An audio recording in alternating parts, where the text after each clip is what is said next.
Jour numéro 4 aujourd'hui. Alors, on va essayer ce matin de faire plusieurs choses, hein, c'est pas gagné. On va essayer de finaliser ce rapport ici, la lecture. Jusqu'à 14h30, j'ai l'oral du candidat de Master 2. Ensuite, objectif de la matinée, j'ai une réunion de rentrée, de pré-rentrée pour les étudiants à préparer pour la semaine prochaine.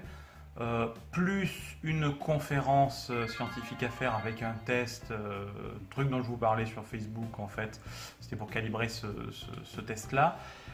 Voilà, donc ça fait beaucoup de choses et je pense pas que j'arrive à faire tout ça dans la matinée, on va voir. Allez, c'est parti. Là, l'objectif pour moi, c'est de trouver des questions pertinentes dans la correction de ce rapport.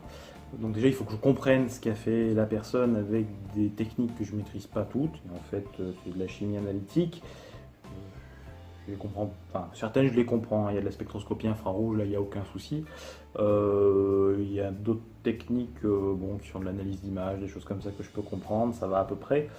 Mais il y a peut-être des us et coutumes dans le traitement de données que je ne connais pas. Donc il faut que je fasse gaffe quand même quand je pose mes questions. Mais là, je vois par exemple, sans détailler dans le détail, parce qu'il y a sans doute des secrets derrière, je vois 3 courbes cinétiques avec des concentrations en fonction du temps, donc. Et je vois que sur les 2 premiers produits, la mesure a été faite pendant 140 minutes, alors qu'elle a été faite jusqu'à 600 minutes sur la dernière. Et il conclut que la dernière, c'est la moins bien, parce que c'est la moins rapide.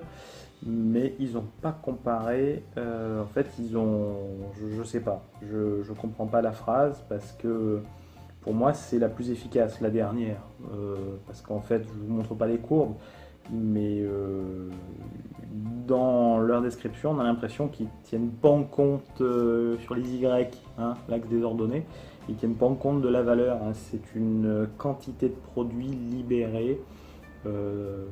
Voilà, et en fait les 2 premières elles atteignent plus ou moins un plateau, on peut dire, après entre une demi-heure et 1 heure, alors que la dernière croît énormément, mais au début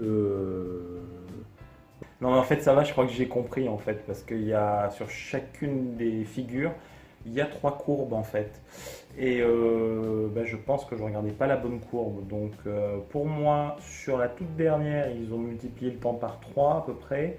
Parce qu'en fait, ça décollait pas, ça restait à 0 sur la courbe d'intérêt. Et donc du coup, ils ont essayé de voir si le processus n'était pas déclenché pour quelque raison que ce soit un peu plus tard. Et il semblerait que non en fait, hein, il n'y a rien, c'est plat. Voilà. Donc du coup, je pense que j'ai compris. Mais je vais quand même demander quelques explications. Parce qu'il y a des endroits où normalement la courbe devrait être monotone, donc croître comme ça sans problème, sans faire rien. Et il y a un endroit où elle monte, elle redescend. Et c'est en dehors des barres d'erreur, sur un point. Donc je veux savoir s'ils sont plantés sur l'estimation des barres d'erreur. Il y a une centaine de points en tout, là où 100 à 200 points là sous les yeux. Sur toutes ces courbes, toutes les figures, etc. Ce que j'ai sous les yeux, il y a un point qui me chiffonne. Parce que pour moi, ça ne devrait faire que monter ou être une fluctuation due à une erreur de mesure. Il y a toujours des erreurs de mesure qui sont introduites et c'est pour ça qu'on a des barres d'erreur. Et je pourrais revenir un jour sur les barres d'erreur si ça vous intéresse d'ailleurs, mais c'est pas le propos ici. Hein. Fermons la parenthèse. Voilà.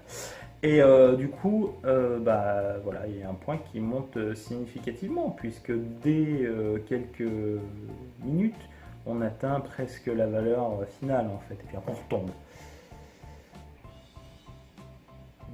Mais qu'est-ce que j'ai fait de mes post-it? C'est pas possible ça. Ah oui, ils sont à la fin. Trouvé. Bon, le boulot est pas mal, c'est vrai. Il y a beaucoup de travail qui a été fait, beaucoup d'expérience, beaucoup de traitement de données pour essayer de mettre tout ça ensemble. Mais dans la façon de rédiger, moi, il y a juste un petit truc qui me gêne, c'est que j'ai pas compris à un moment donné l'emploi d'une protéine. Donc, pour pas paraître complètement stupide non plus, je vais essayer de trouver la réponse. Là, je suis sur la voie. Ils utilisent une technique qui est de la biotechnologie, hein, je ne connais pas, technique inventée dans les années 70, la technique ELISA, et apparemment ils ont besoin de cette protéine-là en fait, voilà, donc je vais essayer de voir un petit peu les raisons du truc. Mais ça c'est pas expliqué dans le manuscrit, ça semble tellement évident, mais oui voyons la technique machin on l'utilise, c'est bon, c'est facile. Non mais tout le monde ne connaît pas. Donc voilà, ça c'est une petite lacune du manuscrit que je signalerai. Et j'ai galéré ma mère pour trouver en fait le pourquoi du comment quoi. Voilà. Bon, bah, ça lorsque vous rédigez un document, vous vous rendez bien compte qu'il faut simplifier le travail au maximum du celui qui corrige, qui donne une note. Sinon forcément, il va se mettre en rogne.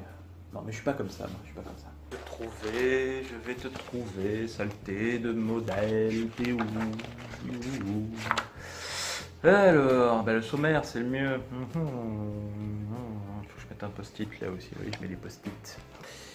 Alors, gna gna gna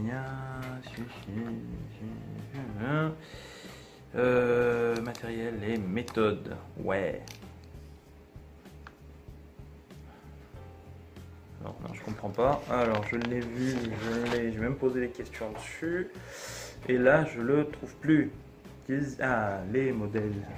Page 23. Je l'avais raté.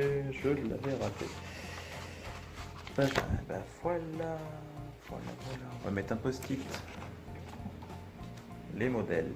C'est cool parce que je commence à comprendre en fait. Les modèles cinétiques théoriques, c'est des modèles d'ordre 0, d'ordre 1, d'autres types de modèles en fait. Et j'en connais un certain nombre, mais que j'ai vu dans complètement d'autres branches de la physico-chimie. Rien à voir. Donc du coup c'est pas mal parce que je sais un peu ce qu'il y a derrière et du coup savoir à quoi leur donner, les comparer au modèle va permettre de donner une idée des phénomènes physico-chimiques en jeu. Si c'est plutôt un modèle d'ordre 0, d'ordre 1, etc. Il y a plutôt tel et tel ingrédient physico-chimique qui vont intervenir. Je fais ça vite. J'ai compris pourquoi ils utilisaient la protéine là qui arrivait comme un cheveu sur la soupe en fait. Ça n'a rien à voir avec la technique, tout ça.